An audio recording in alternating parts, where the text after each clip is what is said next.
সম্প্রতি বেইজিংয়ে শুরু হওয়া এ সম্মেলনে চীনা সংস্কৃতির সংরক্ষণ, প্রসার ও উন্নয়ন নিয়ে মতবিনিময় অনুষ্ঠিত হয়। উল ও রেশমের বিমূর্ত সাংস্কৃতিক ঐতিহ্যকে ভিত্তি হিসেবে ব্যবহার করে দলটি সূক্ষ্ম সূচিশিল্পের মাধ্যমে অনন্য টেক্সচার ও রেখার নকশা তুলে ধরেছেন। চীন ফ্রান্স যৌথ প্রযোজনায় নির্মিত হয় উলফ টোটেম। 창유안와 자릿 샤오도 샤시도 제랄 언더것도 웡딩그람 어버가타모것도 우노연의 마톰에 버조동 시르베르 우노디 করছে। শাওসিং অপেরার উদ্ভব ১৯০০ শতকের শুরুর দিকে শাওসিং ও আশপাশের এলাকায়। পরে সাংহাই মহানগর অবধি এর জনপ্রিয়তা ছড়িয়ে পড়ে। এবছর মাচুর জন্মের ১০৬৬তম বার্ষিকী পালন করা হয়।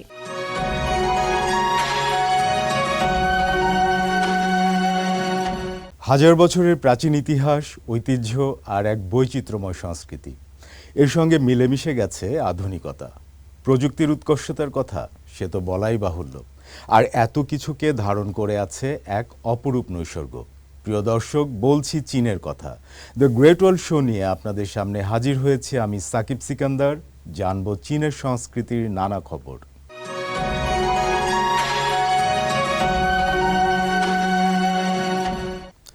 মাঝে একটা প্রণালী, দুই পারে এক চীন। এই দুই পারের সাংস্কৃতিক প্রতিনিধিরা এক হলেন দারুণ এক আয়োজনে, তৃতীয় চীনা সংস্কৃতি সম্মেলন।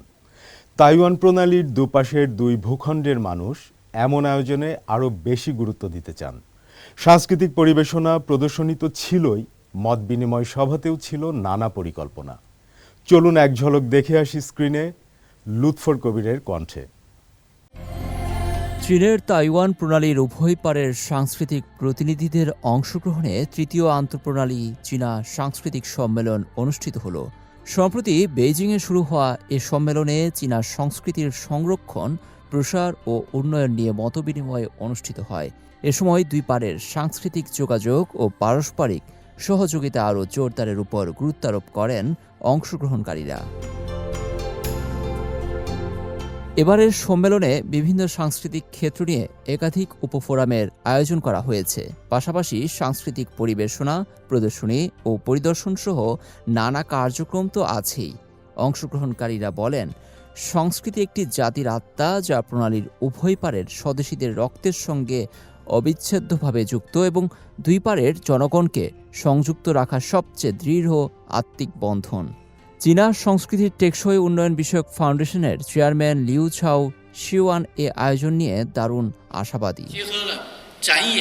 এই সম্মেলনের মাধ্যমে সংস্কৃতির আরও বৈচিত্র্যময় ও বহুমাত্রিক চিত্র তুলে ধরা সম্ভব হয়েছে।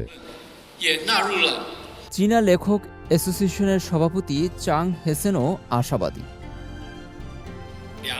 প্রণালীর উভয় পারের তরুণরা তারা যেখানেই থাকুক না কেন, যে কোনো সময় মোবাইলের বদৌলতে একই বই পড়তে, একই নাটক দেখতে বা একই গান শুনতে পারেন।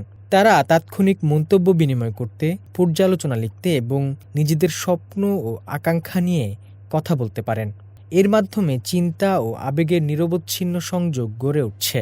সাংস্কৃতিক বিনিময় এখন দুই পারের মানুষের দৈনন্দিন জীবনের অবিচ্ছেদ্য অংশ হয়ে উঠেছে এবং আন্তঃপ্রণালী সহযোগিতা আরও গভীরে নিয়ে যাওয়া জনগণের আকাঙ্ক্ষার সঙ্গেও সামঞ্জস্যপূর্ণ। চীনা কমিউনিস্ট পার্টির কেন্দ্রীয় কমিটির তাইওয়ান বিষয়ক দপ্তর ঘোষিত 10 দফা নীতিমালার প্রসঙ্গ তুলে ধরেন চীনের কুমিনতাং কেএমটির ভাইস চেয়ারম্যান ছেং চুং খুং।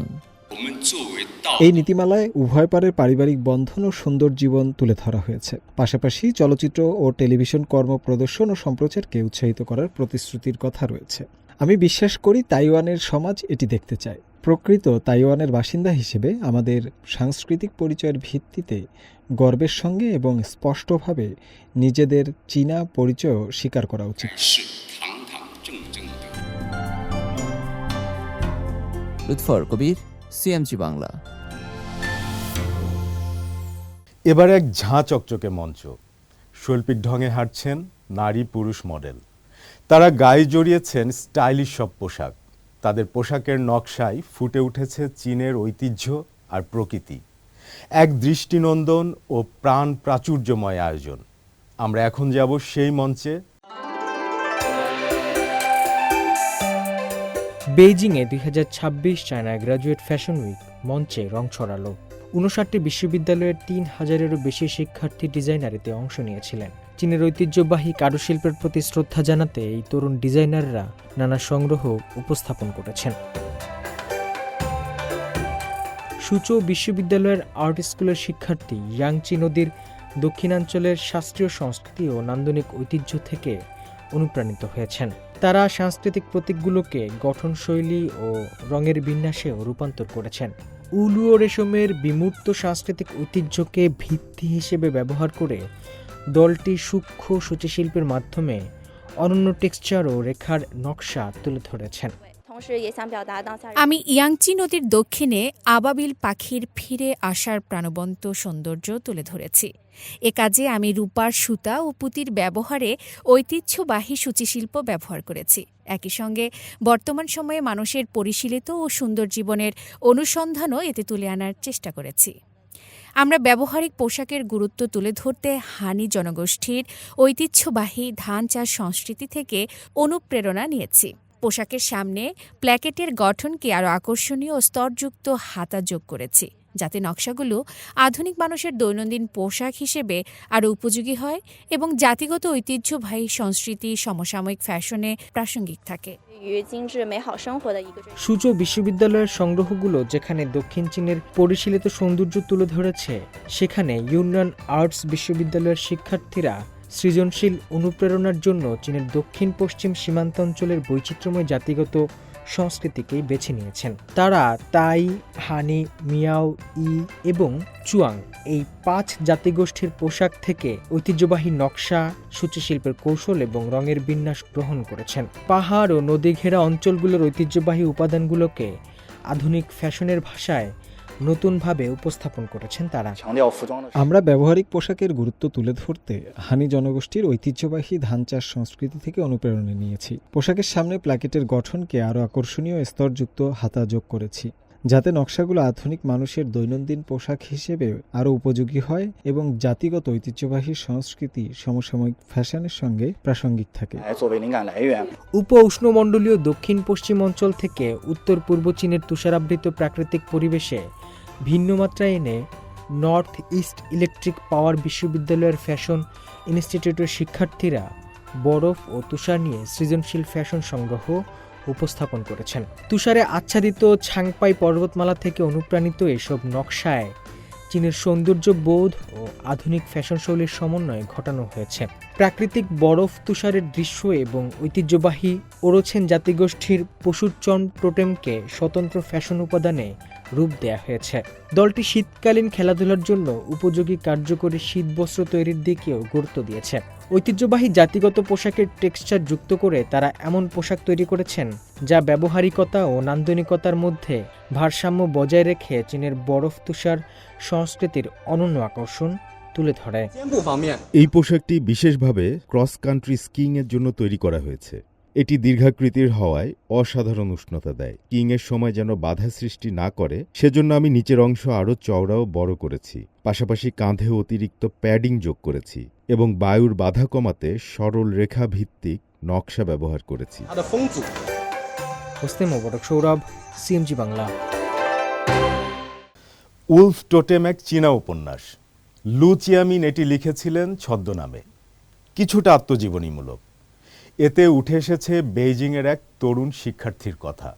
চীনের সাংস্কৃতিক বিপ্লব যখন তুঙ্গে, তখন তাকে মঙ্গোলিয়ার গ্রামাঞ্চলে পাঠানো হয়। ক্রমশ গল্প এগোতে থাকে। সেই গল্পকে রূপালী পর্দায় এনেছেন ফরাসি পরিচালক জ্যাঁ জাক আনো। চীন ফ্রান্স যৌথ প্রযোজনার এ চলচ্চিত্র নিয়ে কথা বললেন এই বিখ্যাত ফরাসি পরিচালক। তামান্না জেনিফার শোনাচ্ছেন সেই গল্প।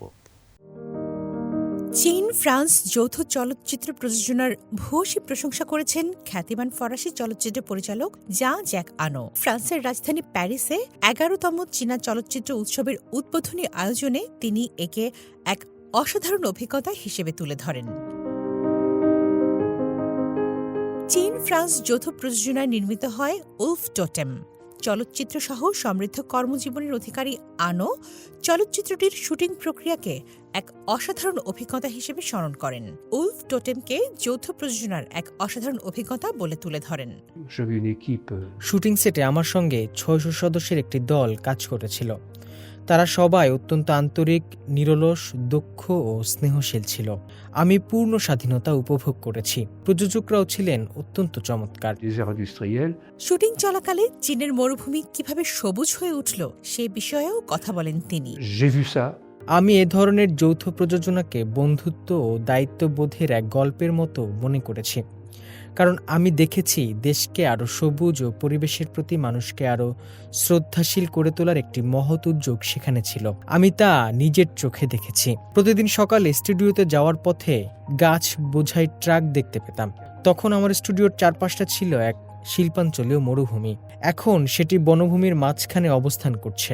এসব আমাকে ভীষণভাবে অবাক করেছে। আগামী ৩০ জুন পর্যন্ত চলা এই উৎসবে ফ্রান্সের ১০টি শহরে মোট ১৭টি চীনা চলচ্চিত্র প্রদর্শিত হবে। তামান্না জেনিফার, সিএমজি বাংলা। চীনের ইউনান প্রদেশের ছাংইওয়ানে রয়েছে ওয়া জাতিগোষ্ঠীর স্বায়ত্তশাসিত জেলা। সেখানে ওয়েনতিং আদিম উপজাতি সাংস্কৃতিক পর্যটন কেন্দ্রটি এখন ব্যাপক জনপ্রিয় হয়ে উঠেছে। কেন জানেন? সেখানে জ্যাকি চ্যান অভিনীত পান্ডা প্রজেক্ট উপজাতীয় অভিযান নামের সিনেমার শুটিং হয়েছে। বাকিটা দেখুন খোং চিয়া প্রেমা এবং ওয়াং হাইমান উর্মির প্রতিবেদনে। ওয়েনতিং আদিম উপজাতি সাংস্কৃতিক পর্যটন এলাকা ইউনান প্রদেশের ছাংইওয়ান ওয়া জাতির স্বায়ত্তশাসিত জেলার মংজিয়াও জাতির থানায় অবস্থিত। ওয়া ভাষায় ওয়েনতিং শব্দের অর্থ মেঘ ও কুয়াশায় ঢাকা স্থান। এটি তার ঐতিহ্যবাহী মাচানযুক্ত খড়ের ঘরের জন্য পরিচিত এবং চায়না ন্যাশনাল জিওগ্রাফি ম্যাগাজিন কর্তৃক চীনের শেষ আদিম উপজাতি হিসেবে চিহ্নিত হয়েছে। এখানে আদিম সমাজ থেকে আধুনিক সমাজে রূপান্তরের সময় ওয়া জনগোষ্ঠীর জীবনধারাকে সংরক্ষণ করা হয়েছে। পান্ডা প্রজেক্ট উপজাতীয় অভিযান নামের চলচ্চিত্র এখানে চিত্রায়িত হওয়ায় পর্যটন খাতেও জোয়ার এসেছে। সাম্প্রতিক বছরগুলোয় লিনচাং শহরের ছাংইওয়ান ওয়া জাতির স্বায়ত্তশাসিত জেলার অন্তর্গত ওয়েনতিং গ্রাম অবকাঠামোগত উন্নয়নের মাধ্যমে পর্যটন শিল্পের উন্নতি ঘটছে। এর ফলে পর্যটকদের জন্য গ্রামে পৌঁছানো, ওয়া জনগোষ্ঠীর ঐতিহ্যবাহী স্থাপত্য ও জীবনধারায় নিমগ্ন হওয়া এবং কাঠের থর অনুষ্ঠানের মতো ঐতিহ্যিক সাংস্কৃতিক ঐতিহ্য উপভোগ করা সহজতর হয়েছে। এছাড়াও জ্যাকি চ্যান অভিনীত পান্ডা প্রজেক্ট উপজাতীয় অভিযান নামের চলচ্চিত্র 2026 সালের ফেব্রুয়ারিতে বসন্ত উৎসবের সময় মুক্তি পায়। চলচ্চিত্রটির চিত্রগ্রহণের একটি প্রধান স্থান ছিল ওয়েনতিং গ্রাম, যা স্থানীয় পর্যটনকে আরও উৎসাহিত করেছে। দ্রুতগতির রেল ছাংইওয়ান ও ওয়েনতিংয়ের মতো প্রত্যন্ত অঞ্চলের উন্নয়নে উল্লেখযোগ্য গতি এনেছে। চলচ্চিত্রটির অনলাইন জনপ্রিয়তার কারণে রেল যাত্রীর সংখ্যাও একইভাবে বেড়েছে, যা স্থানীয় জাতিগত সংস্কৃতিকে আরও সমৃদ্ধ করেছে। এখন আরও বেশি সংখ্যক মানুষ ইউনান সম্পর্কে জানছে এবং লিনচাং ভ্রমণ উপভোগ করছে। ওয়েনতিং প্রাচীন গ্রামে পর্যটকরা বিভিন্ন অমূর্ত সাংস্কৃতিক ঐতিহ্যের অভিজ্ঞতা লাভ করতে পারেন এবং প্রজন্ম থেকে প্রজন্মান্তরে চলে আসা ঐতিহ্যকে অনুভব করতে পারেন। গাথের ধরের নাচ ও চোল দোলানোর নাচ আমার মনে গভীর ছাপ ফেলেছে। তাদের প্রাণবন্ত ও মনোমুগ্ধকর পরিবেশনা এবং উষ্ণ হাসি আমাকে গভীরভাবে নাড়া দিয়েছে। আমার মনে হয় আমি আমার পরিবার ও বন্ধুদের কাছে ওয়েনতিং প্রাচীন গ্রামের এই আন্তরিক ও বন্ধুত্বপূর্ণ ওয়া জনগোষ্ঠী এবং তাদের চমৎকার পরিবেশনার কথা তুলে ধরতে পারব।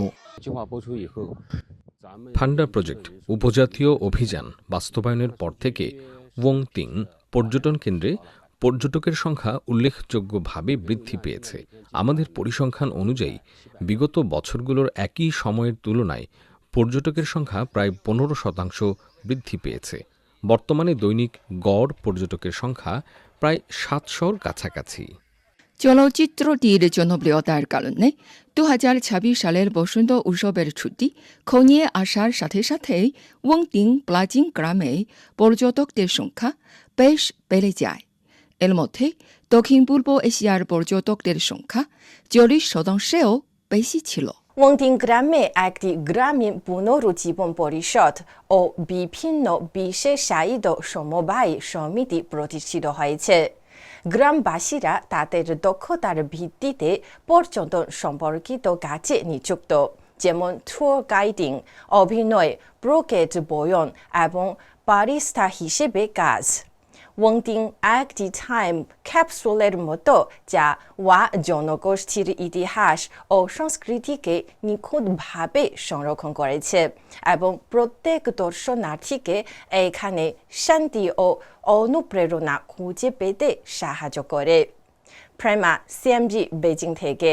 এ শহর জুড়ে সবসময় কেমন একটা উৎসবের আমেজ থাকে। রং আর সুর যেন বিরাজিত গোটা শহরে।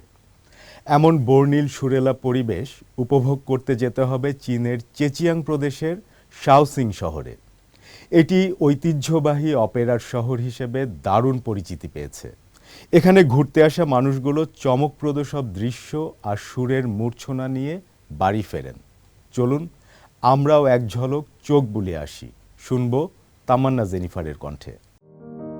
পূর্ব চীনের চেচিয়াং প্রদেশের শাওসিং শহরের পর্যটন ফুলে ফেঁপে উঠেছে। এর কেন্দ্রে ভূমিকা রাখছে স্থানীয় ঐতিহ্যবাহী শাওসিং অপেরা।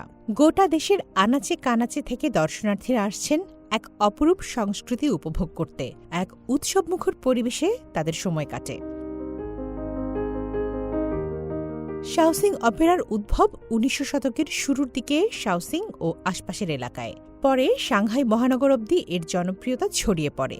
প্রেম কাহিনী সমৃদ্ধ পরিবেশনা, কোমল সুর ও নান্দনিক অঙ্গভঙ্গির জন্য এ অপেরা বিশেষভাবে পরিচিত। এবছর শাওসিং অপেরার জন্মের 120 বছর পূর্তি উপলক্ষে এর জন্মস্থান শাওসিং শহরে নানা উদযাপনের পরিকল্পনা নেওয়া হয়েছে। এর মধ্যে শুক্রবার রাতে শুরু হওয়া ষষ্ঠ চীন শাওসিং অপেরা উৎসব অন্যতম। উৎসব চলাকালে পর্যটকরা বিভিন্ন দর্শনীয় স্থান ভ্রমণ করছেন। আবার অপেরা উপভোগের সঙ্গে ক্লাসিক সঙ্গীতের নানা কৌশল শেখারও সুযোগ মিলছে তাদের। শিল্পীরা ঐতিহ্যবাহী পোশাকে মঞ্চে ক্লাসিক নাটক ছাই থৌ ফেং পরিবেশন করেন। তখন সেন ইউয়ান বাগান জুড়ে শাওসিং অপেরার সুরেলা সঙ্গীত ভেসে ওঠে। উল্লেখযোগ্য বিষয় হল, এই ঐতিহাসিক উদ্যানই নাটকের কাহিনীর প্রকৃত পটভূমি। সবচেয়ে আকর্ষণীয় বিষয় হল, পরিবেশনা শেষে শিল্পীরা দর্শকদের সাথে মতবিনিময় করেন এবং গায়কী ঢং ও মঞ্চাভিনয়ের কৌশল বিষয়ে হাতে কলমে শিক্ষা দেন। এই অভিজ্ঞতার মাধ্যমে পর্যটকরা যেমন ঐতিহ্যবাহী বাগানের সৌন্দর্য উপভোগ করেছেন, তেমনি শাওসিং অপেরার এই স্বতন্ত্র বৈশিষ্ট্যের প্রতি দারুণভাবে আকর্ষিত হচ্ছেন। আমি শাওচিং অপেরার হুয়াতান ভূমিকায় ব্যবহৃত এক ধরনের অঙ্গভঙ্গি শিখেছি। নাটকের চরিত্র যখন বাগানে হাঁটতে হাঁটতে দৃশ্য উপভোগ করে, তখন এ অঙ্গভঙ্গি করা হয়। শাওচিং শহরে বিভিন্ন দর্শনীয় স্থান ও রেস্তোরাঁয় শাওচিং অপেরা দেখা যায়। মনে হয় এখানে অপেরা যেন সর্বত্র ছড়িয়ে আছে। উৎসব উপলক্ষে শহর জুড়ে 20টিরও বেশি শাওসিং অপেরা কর্নার স্থাপন করা হয়েছে। এসব স্থানে স্থানীয় মানুষ ও পর্যটকরা এই শিল্প উপভোগ করতে পারছেন। অপেরা কর্নারগুলো পার্ক, শপিং মল, আবাসিক এলাকা ও পর্যটন কেন্দ্রে ছড়িয়ে রয়েছে।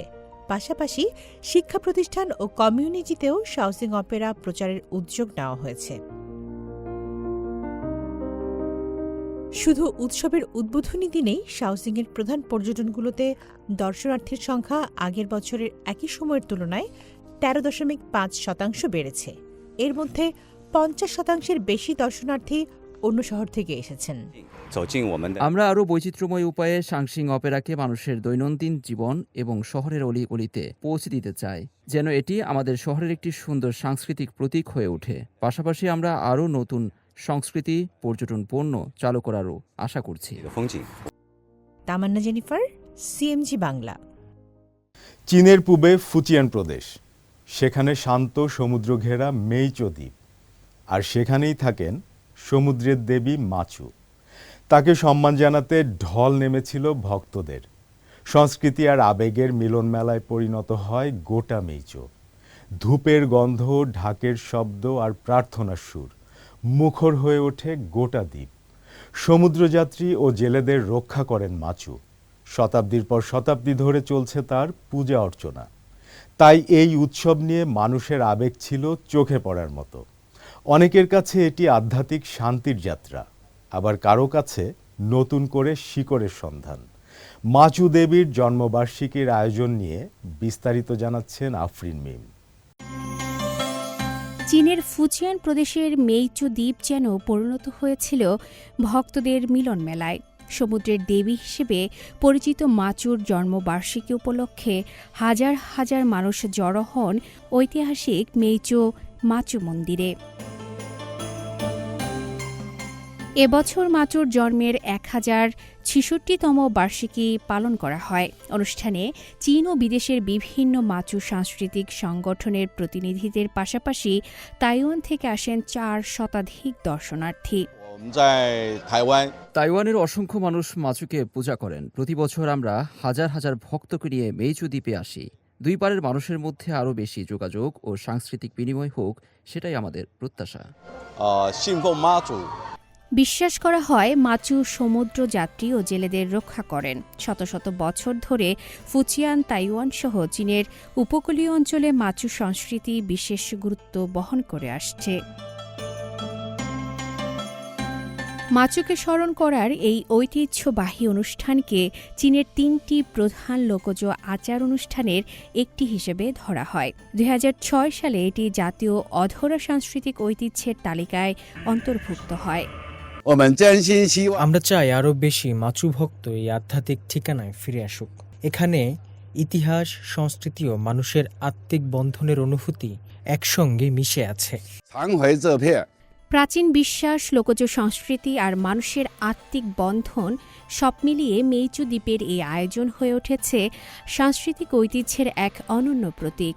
সমুদ্রের দেবী মাচুকে ঘিরে এই ঐতিহ্যবাহী আয়োজন শুধু ধর্মীয় অনুষ্ঠান নয়, বরং চীন ও তাইওয়ানের মানুষের সাংস্কৃতিক সংযোগেরও এক গুরুত্বপূর্ণ প্রতিচ্ছবি। আফরিন মিম, সিএমজি বাংলা।